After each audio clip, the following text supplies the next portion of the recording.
Hello दोस्तों। मैं आपसे दो बातें दिल से पूछना चाहता हूँ। पहली, आप लोग क्या ज़्यादा पसंद करते हो, एक्सप्लेन वीडियो या इमेज मांगा एक्सप्लेन? प्लीज़ कमेंट करके ज़रूर बताना। दूसरी, अगर आपको किसी वीडियो का सेकंड पार्ट चाहिए तो उस वीडियो को 50 के व्यूज़ तक पहुंचाओ और हाइप बटन भी ज़रूर दबाओ। आपके सपोर्ट से ही मैं आगे बढ़ पाऊंगा और नेक्स्ट पार्ट जल्दी ला पाऊंगा। मैंने क्राइम मूवीज से कुछ तरकीबें सीख ली और एक ताकतवर माफिया बॉस होने का नाटक करने लगा। लेकिन मैंने कभी उम्मीद नहीं की थी कि कोई अनजान अमीर दूसरी पीढ़ी का वारिस मुझे सच में विश्वास कर लेगा। उसने तुरंत 1 मिलियन युआन प्रोटेक्शन फीस के रूप में ट्रांसफर कर दिए और यहां तक कि मुझे हाल ही में तलाकशुदा एक महिला सुपरवाइजर को उपहार के रूप में भेज दिया।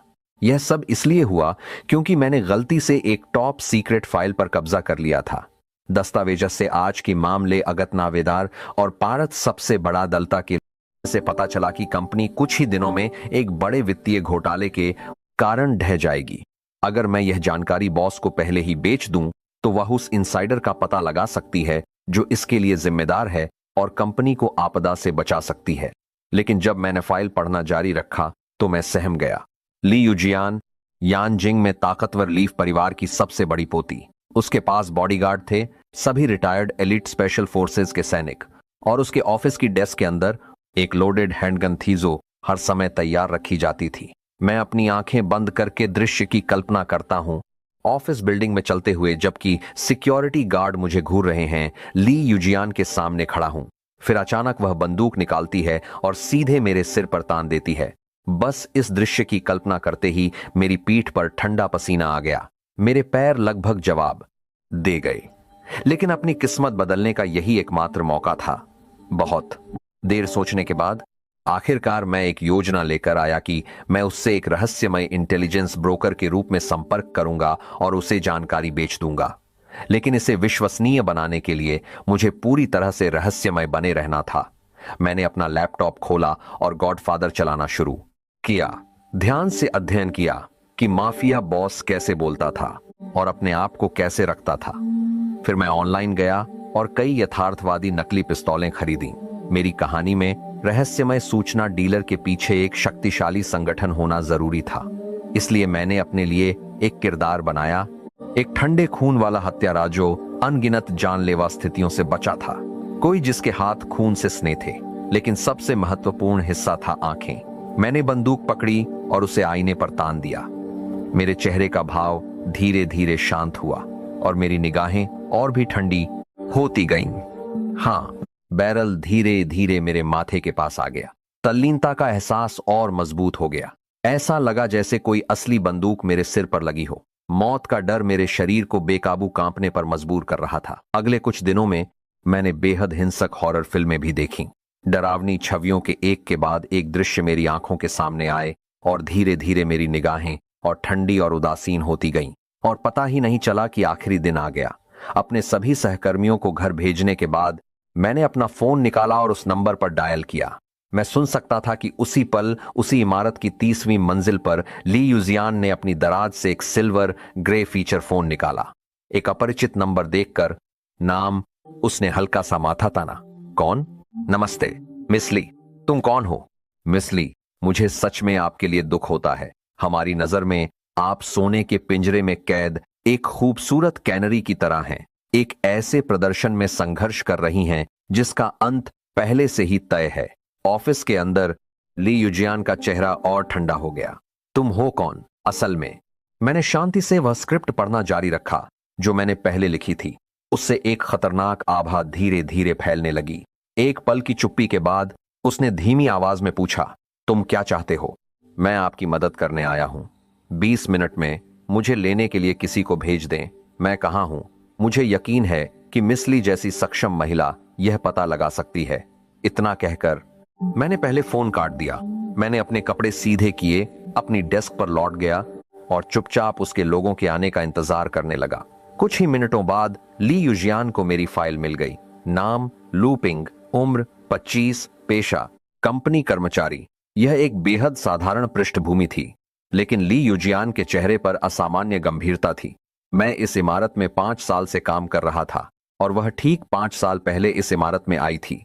उसे यकीन नहीं था कि यह एक संयोग था। दोपहर 3 बजे एक शालीन सचिव मेरे ऑफिस के बाहर दिखाई दी। हमारी नजरें मिली।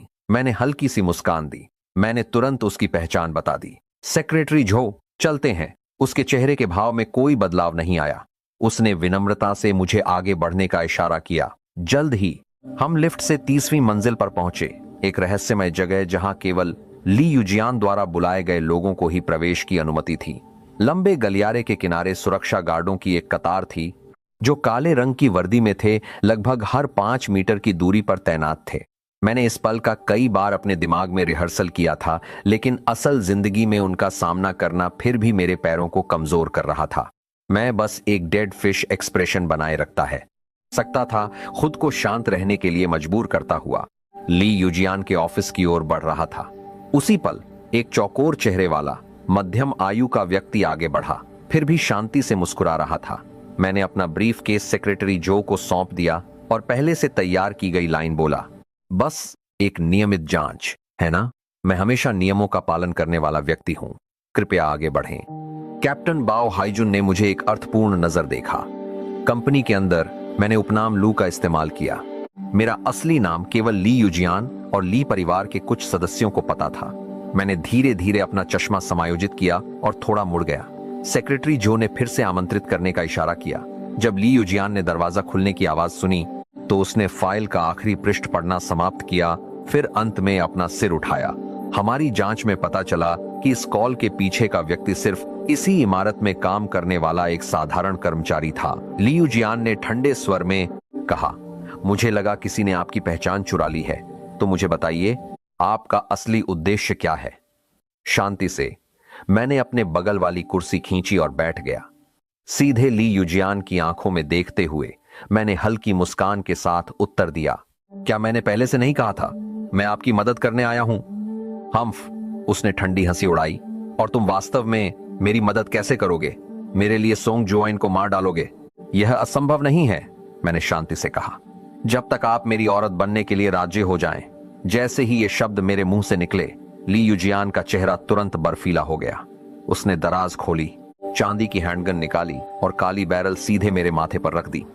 किसने भेजा है तुम्हें? बस उसकी उंगली का हल्का सा हिलना काफी था और मेरा सिर तरबूज की तरह फट जाता, लेकिन मैंने पलक तक नहीं झपकाई।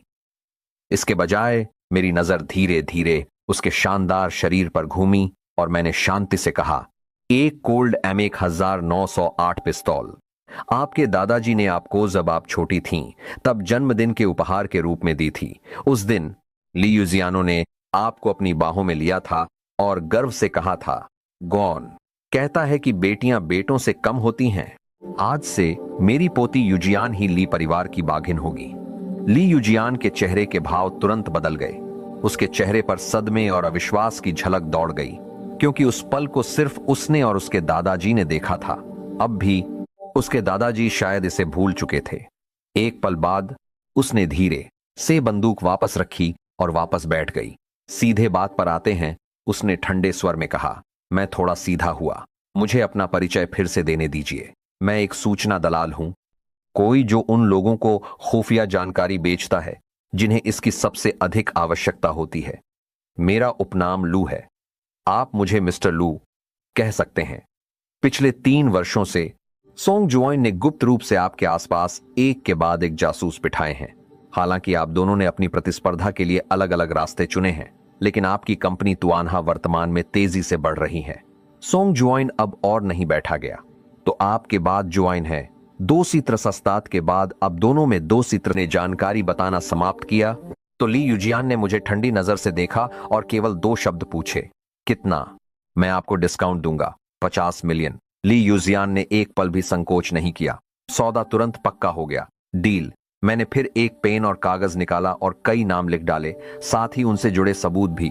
अंत में मैंने अपना बैंक खाता नंबर छोड़ दिया। शाओ झोउ, मेरे ऑफिस आओ, ली युजियान ने कहा। 30 सेकंड के भीतर झोउ शिया ने आदरपूर्वक दरवाजा खोला और अंदर आ गई। ली युजियान की आवाज बर्फ से भी ठंडी थी। पिछले 3 सालों में तुमने सोंग से 20 मिलियन लिए हैं। झोउ शिया को स्पष्ट रूप से सोंग द्वारा उसके मजबूत मनोवैज्ञानिक लचीलेपन के लिए चुना गया था। प्रेसिडेंटली, आपने यह कहां सुना?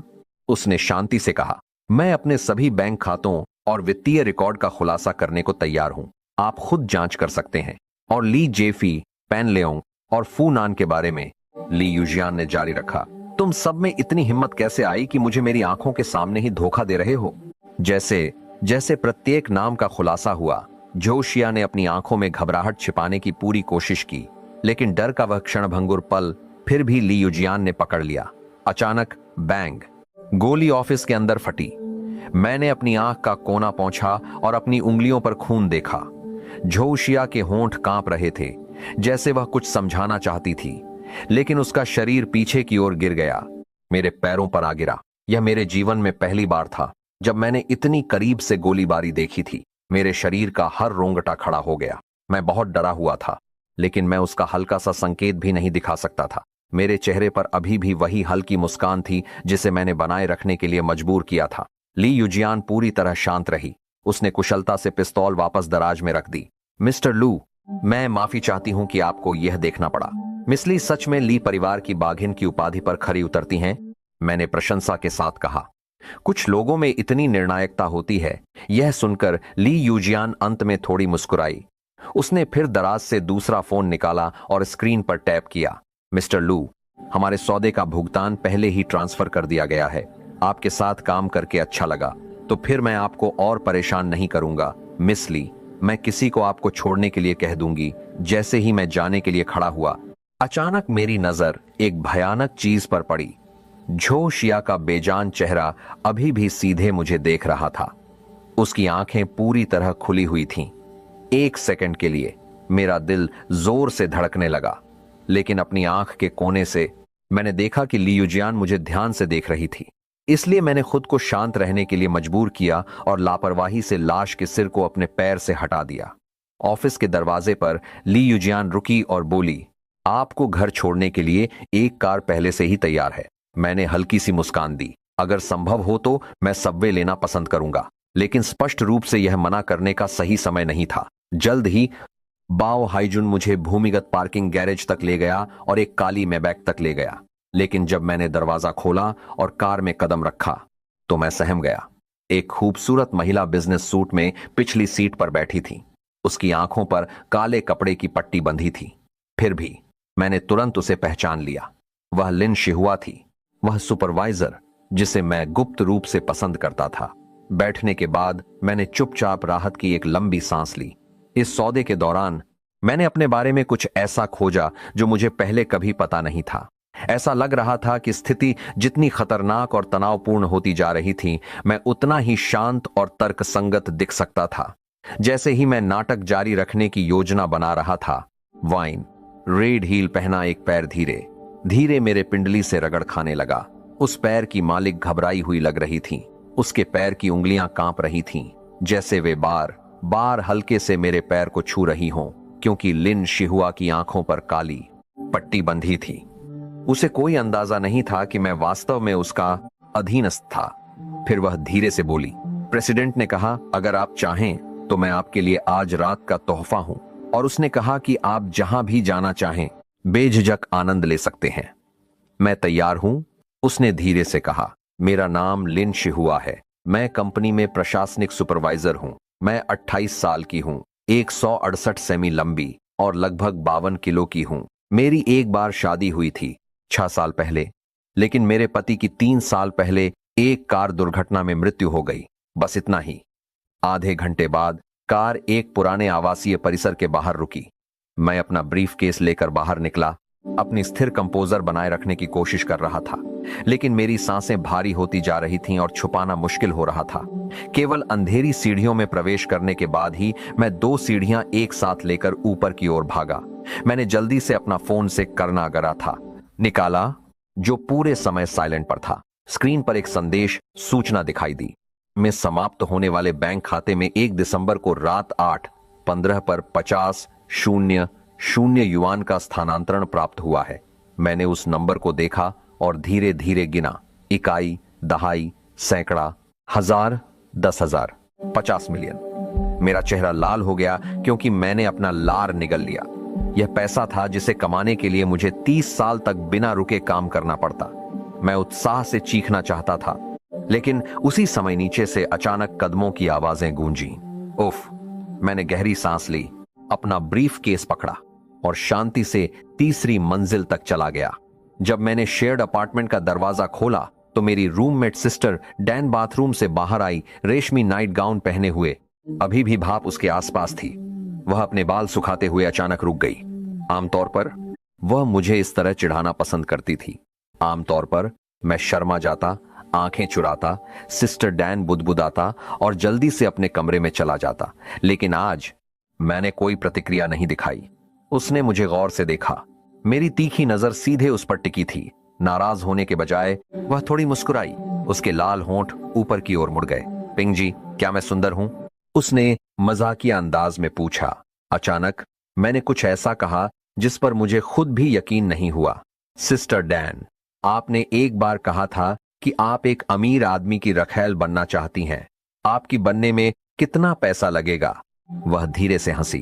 अगर कोई और आदमी होता तो मुझे कम से कम 1 बिलियन की जरूरत होती, लेकिन अगर तुम हो पिंग जी तो शायद 50 मिलियन काफी होंगे। तुम्हें कड़ी मेहनत करनी होगी। वह जाने के बाद मैं वहीं सदमे में खड़ा रहा। क्या मैंने सच में ऐसा कहा था? मैं हमेशा एक ईमानदार और सतर्क व्यक्ति था, लेकिन वह 50 मिलियन प्राप्त करने के बाद से मेरी महत्वाकांक्षा और इच्छा ने पूरी तरह से मेरी तर्क शक्ति को तोड़ दिया था। मैंने आईने में खुद को देखा। एक अकथनीय भय अचानक मेरे दिमाग में भर गया। जब मैंने नीचे देखा तो मुझे लगा कि मैंने झो शिया का विकृत चेहरा मेरे पैरों पर दिखाई दे रहा है। मैं चौंक गया। मैंने तुरंत अपने जूते उतारे और फेंक दिए, लेकिन जब मैंने फिर से देखा तो ऐसा लगा जैसे कोई विकृत चेहरा मुझसे मदद की भीख मांग रहा हो। मैं बार बार घबराकर लार निगलता रहा। बहुत देर बाद मैंने आखिरकार खुद को नंगे पैर खड़े होने के लिए मजबूर किया। मैंने एक काला प्लास्टिक बैग पकड़ा, 2 उंगलियों से सावधानीपूर्वक जूते उठाए और उन्हें रसोई के कचरे के साथ कूड़ेदान में फेंक दिया। उसके बाद मैंने तुरंत शांत होने के लिए गर्म पानी से स्नान किया। इस बीच ली युजियान के ऑफिस में बाओ हाईजुन झो शिया के अपार्टमेंट से कई वस्तुओं के साथ लौटा था। ली युजियान ने सीलबंद सबूतों के बैग को खोला, उस पर एक नजर डाली और उसे अपने हाथ के नीचे दबा लिया। झो शिया के लिए एक स्टैंड इन ढूंढो, उसने शांति से आदेश दिया। हम वर्ष अंत के प्रचार अवधि के दौरान उसे व्यावसायिक यात्रा पर भेजने की व्यवस्था करेंगे। उसकी पहचान बनाए रखने और आने वाले महीनों में उसकी सभी सामाजिक बातचीत को संभालने के लिए एक विशेष टीम बनाए। अपने आसपास के सभी जासूसों की खोज करने के बाद ली युजियान ने एक अत्यंत साहसिक निर्णय लिया। उन्हें तुरंत बेनकाब करने के बजाय उसने सोंग जुओइन की योजना के साथ बने रहने का फैसला किया। वह तब तक प्रतीक्षा करेगी जब तक सोंग जुओइन जनता का ध्यान आकर्षित नहीं कर लेता और फिर उसी गति का उपयोग करके जबरदस्त वापसी करेगी। यह थी यांजिंग के लीव परिवार की सबसे बड़ी बेटी ली युजियान की हिम्मत। बाओ हाईजुन ने अपनी मुद्रा सीधी की और गंभीरता से सिर हिलाया। फिर ली युजियान ने अपनी उंगलियों को डेस्क पर थपथपाया। मिस्टर लू के बारे में आपकी क्या राय है? बाओ हाईजुन ने उत्तर दिया। इससे पहले कि वह आपके ऑफिस में आते मैंने एक नियमित जांच की। मैंने उनमें थोड़ी सी घबराहट महसूस की। ली युजियान ने तुरंत सीसीटीवी फुटेज की फ्रेम बाय फ्रेम समीक्षा की। 3.5 मिनट बाद वह एक साहसिक निष्कर्ष पर पहुंची। उनकी कभी कभार दिखाई देने वाली घबराहट जानबूझकर कैमरों के लिए छोड़ी गई लगती थी। दिलचस्प है, उसने बुदबुदाया। उसी पल मैंने स्नान समाप्त कर लिया था और अपने शयन कक्ष में लौट आया था। बुकशेल्फ पर मैंने अचानक एक और गुप्त खुफिया लिफाफा देखा। उसे देखने के बाद मैं लगभग डर के मारे पागल हो गया। मैंने तुरंत फिल्म इन्फर्नल अफेयर्स खोली और पुलिस स्टेशन के दृश्यों में शक्तिशाली व्यक्तियों के व्यवहार का अध्ययन करना शुरू कर दिया। मैं यहां तक गया कि पुस्तकालय जाकर एन एक्टर प्रिपेयर्स और 6 लेक्चर्स ऑन एक्टिंग जैसी किताबें पढ़ी। नोट्स लेते समय मैंने एक सच्चे माफिया बॉस की मुद्रा और उपस्थिति की कल्पना की। पूरी रात तैयारी करने के बाद मैं अगले दिन हमेशा की तरह काम पर गया, लेकिन जब मैं ऑफिस बिल्डिंग में प्रवेश करने वाला था तो मैंने कुछ हैरान करने वाला देखा। लिन शिहुआ, वह महिला जो कल रात मेरे साथ कार में थी, अपने सहकर्मियों से बधाई पाती हुई घिरी हुई थी। उसे अभी अभी प्रशासनिक सुपरवाइजर से निदेशक के पद पर पदोन्नत किया गया था। मुझे समझने के लिए केवल एक नजर की जरूरत थी। यह निश्चित रूप से ली युजियान का उसके लिए इनाम था। लिन शिहुआ ने इमारत में चलते हुए शांत रहने की कोशिश की, लेकिन कल रात की यादें स्पष्ट रूप से उसके दिमाग में बनी हुई थीं। हालांकि उसकी आंखों पर पट्टी बंधी थी और उसने मेरा चेहरा कभी नहीं देखा था। वह एक बात के बारे में निश्चित थी, वह आदमी जिससे वह कल रात मिली थी युवा था। जब मैं अपनी डेस्क पर पहुंचा और बैठने ही वाला था, तभी सुपरवाइजर अचानक ऑफिस के बाहर दिखाई दी। मेरी पलक घबराकर फड़क उठी। जैसे ही मैं सोच रहा था कि स्थिति से कैसे निपटूं, मेरे दोस्त फिशर ने अचानक मेरे कंधे पर थपकी दी। चलते हैं, यहां खड़े क्यों हो? जल्द ही हम लिफ्ट से 30वीं मंजिल पर पहुंचे।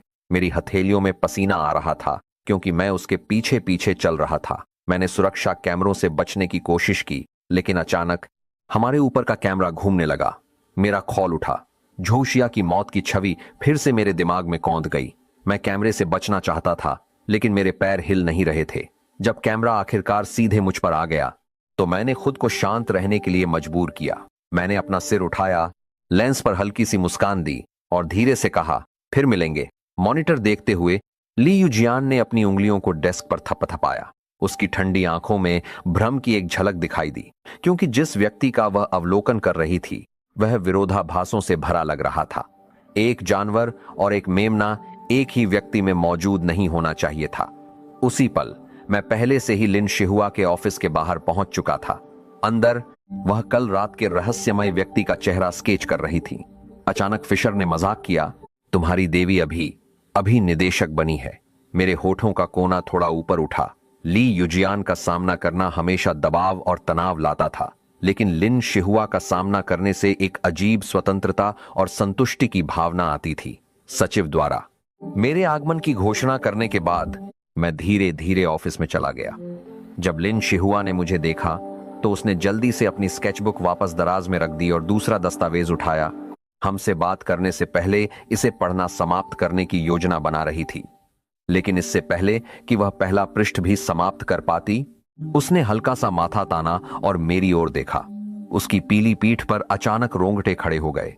एक संक्षिप्त क्षण के लिए उसे ऐसा लगा जैसे वह रहस्यमय, बिना चेहरे वाला व्यक्ति जिसे उसने अभी अभी दराज में स्केच किया था, वह उसके सामने खड़ा यह बेहद साधारण दफ्तर कर्मचारी था।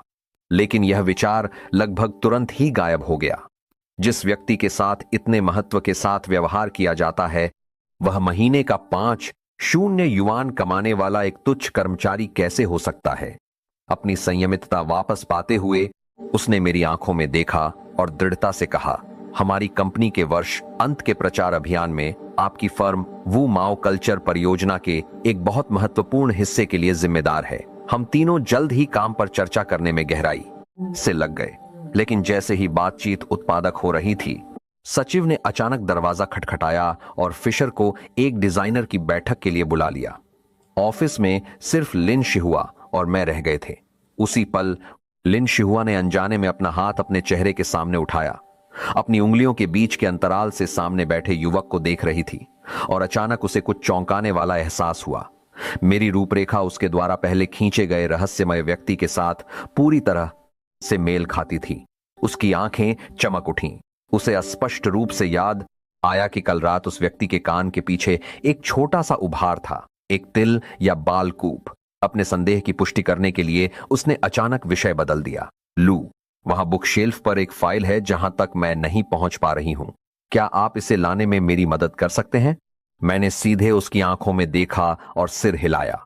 मैं उसके पास चला गया और उसने शीर्ष शेल्फ की ओर इशारा किया। उसकी नजर मेरे दाहिने कान पर टिकी हुई थी, लेकिन जैसे ही वह जो देख रही थी उसकी पुष्टि करने वाली थी, ऑफिस का दरवाजा अचानक फिर से खटखटाया गया। दस्तक को नजरअंदाज करते हुए उसने ऊपर देखना जारी रखा, केवल यह महसूस करने के लिए कि मैं पहले ही फोल्डर ले चुका था और मुड़ गया था। उसी पल सचिव ने फिर से दरवाजा खोल दिया।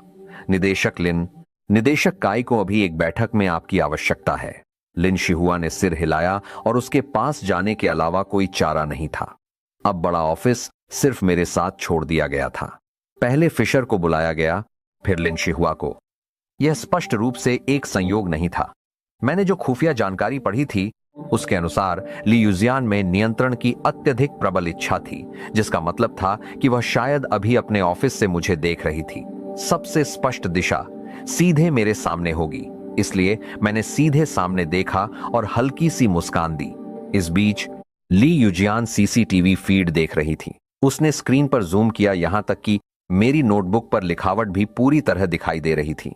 डिजाइन आवश्यकताओं और पेशेवर स्केच की पंक्ति दर पंक्ति स्पष्ट रूप से दिखाई दे रही थी। पहली बार उसके सुंदर आज्ञाकारी चेहरे पर भ्रम और सतर्कता की एक झलक दिखाई दी। अगर लू पिंग के पीछे वास्तव में एक शक्तिशाली संगठन था, तो इस तरह से पूरी तरह से घुलने मिलने में सक्षम एक खुफिया एजेंट का मतलब था कि उसके पीछे की ताकत और महत्वाकांक्षा को मापना असंभव होगा। उसने तुरंत स्क्रीन बंद कर दी। 2.5 मिनट बाद उसने लिन शिहुआ के ऑफिस का दरवाजा खोला। मैंने सावधानी से अपने शब्दों का चयन किया और शांति से बोला, मिस ली मुझसे मिलना चाहती हैं? बेशक, उसने उत्तर दिया। मैं आपको कभी भी देख सकती हूं, लेकिन आप जैसे चतुर लोगों से बात करने में कोई मजा नहीं आता। वह थोड़ी मुस्कुराई। तो मैं सीधी बात करूंगी। मिस्टर लू, आपने इस बार मेरी बहुत मदद की। क्या आप मुझे एक साथ रात का खाना खाकर सम्मानित करेंगे? मुझ पर उसकी नजर महसूस करते हुए मैं मना करना चाहता था। रात का खाना एक अंतरंग स्थिति थी, जहां बहुत सारे विवरण सामने आ सकते थे, और अगर ली युजियान ने एक औपचारिक पश्चिमी रात्रिभोज चुना जो मैंने कभी अनुभव नहीं किया था, तो मैं शायद बहुत जल्दी खुद को उजागर कर देता। लेकिन इसके बजाय मैं धीरे से हंसा और धीरे से उसका दाहिना हाथ थाम लिया। तो फिर मैं इसका इंतजार करूंगा। उसे ऑफिस से बाहर जाते देखने के बाद ही मैंने अंततः एक लंबी सांस ली। मैं तुरंत रेस्टरूम में भागा, खुद को एक स्टॉल में बंद कर लिया और अपने फोन पर पश्चिमी भोजन शिष्टाचार खोजा। लेकिन जैसे ही मैंने पहला पृष्ठ खोला, मैं सहम गया। फ्रेंच शैली, इतालवी शैली, ब्रिटिश शैली, सूप थे, एपेटाइजर थे, मुख्य व्यंजन थे। मैंने जल्दी से पृष्ठ से बाहर निकलकर अपना फोन बंद कर दिया। पश्चिमी शिष्टाचार की अजीब नकल करने की कोशिश करने से बेहतर था शांति से कहना, माफ कीजिए, मैंने पहले कभी ऐसा खाना नहीं खाया। बाद में वादे के अनुसार मैं भूमिगत पार्किंग गैरेज में पहुंचा। एक नियमित मर्सिडीज इंतजार कर रही थी। ली युजियान ने अपने हाथों में दस्तावेजों से ऊपर देखा जब उसने मुझे देखा। मिस्टर लू, हम फिर मिले। वही शब्द जो पहले थे, लेकिन इस बार उसके स्वर में आकर्षण की एक झलक थी। ली युजियान वास्तव में कई चेहरों वाली महिला थी। मिस ली जैसी महिला द्वारा याद किया जाना मेरे लिए सचमुच सम्मान की बात है, मैंने कहा। उसने बातचीत जारी नहीं रखी और जल्द ही अपने हाथों में अनुबंध पर वापस ध्यान केंद्रित कर लिया। मैंने अपनी घबराई हुई भावनाओं को शांत करने की कोशिश करते हुए खिड़की से बाहर देखा, लेकिन अचानक मैंने कार की खिड़की में ली युजियान के नाजुक पैर का प्रतिबिंब देखा। बस एक नजर, और मैं अपनी नजरें नहीं हटा पाया। किसी के पैर इतने सही अनुपात में कैसे हो सकते हैं? छूना चाहते हो? उसकी आवाज में ठंडक थी। मेरी पीठ तुरंत अकड़ गई, लेकिन चाहे कुछ भी हो, मैं डर नहीं दिखा सकता था। अगर संभव हो तो, मैंने शांति से उत्तर दिया। ली युजियान थोड़ी मुस्कुराई और अपना दाहिना पैर मेरी ओर बढ़ाया। किसी कारणवश मैंने वास्तव में अपना हाथ बढ़ा दिया। मेरी उंगलियां धीरे धीरे उसके पैर की ओर बढ़ीं। उसकी मुस्कान अपरिवर्तित रही। ली युजियान अपरिवर्तित रही, लेकिन उसकी आंखों में ठंडक बढ़ गई। उसका बायां हाथ आर्मरेस्ट की ओर नीचे चला गया। खुफिया फाइल के अनुसार वहां एक और बंदूक छिपी हुई थी, और अगर मैंने वास्तव में उसे छुआ तो वह बिना किसी हिचकिचाहट के मुझे गोली मार देगी। इसलिए मैंने अफसोस भरा भाव दिखाया और अपना हाथ वापस खींच लिया। शायद अगली बार। लगभग 20 मिनट बाद कार एक शास्त्रीय इमारत के सामने रुकी। मिस्टर लू, कृपया, उसने कहा। रेस्तरां का चिन्ह फ्रेंच में लिखा था। लानत है, मैं कैसे स्वीकार करता कि मैंने पहले कभी पश्चिमी भोजन नहीं खाया था। ली युजियान ने मेरे लिए शैंपेन डाला और अपना गिलास उठाया।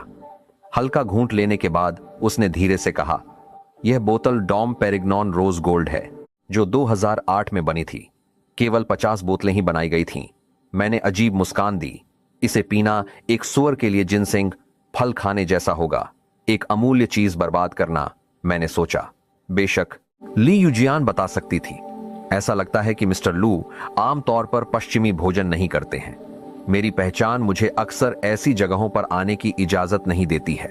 कोई आश्चर्य नहीं कि आपने वह हासिल किया है जो आपने किया, उसने शांति से कहा। मैंने लोगों से आपकी पृष्ठभूमि की पूरी तरह से जांच करवाई, फिर भी उन्हें कोई कमी नहीं मिली। अगले कुछ मिनटों में माहौल धीरे धीरे ढीला हो गया। मुझे लगा कि रात का खाना सुचारू रूप से समाप्त हो जाएगा, लेकिन अचानक ली यूजियान ने एक खतरनाक सवाल पूछा। मिस्टर लू, आपका समूह अत्यंत रहस्यमय है।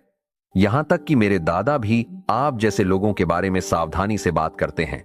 क्या आप मुझे इसके बारे में थोड़ा बता सकते हैं? समूह? क्या समूह? मेरा कोई समूह ही नहीं था। उसकी तीखी नजर को देखते हुए मेरा दिमाग उन खुफिया फाइलों में दौड़ गया जो मैंने पढ़ी थीं। एक पल बाद मैंने एक मुस्कान निचोड़ी।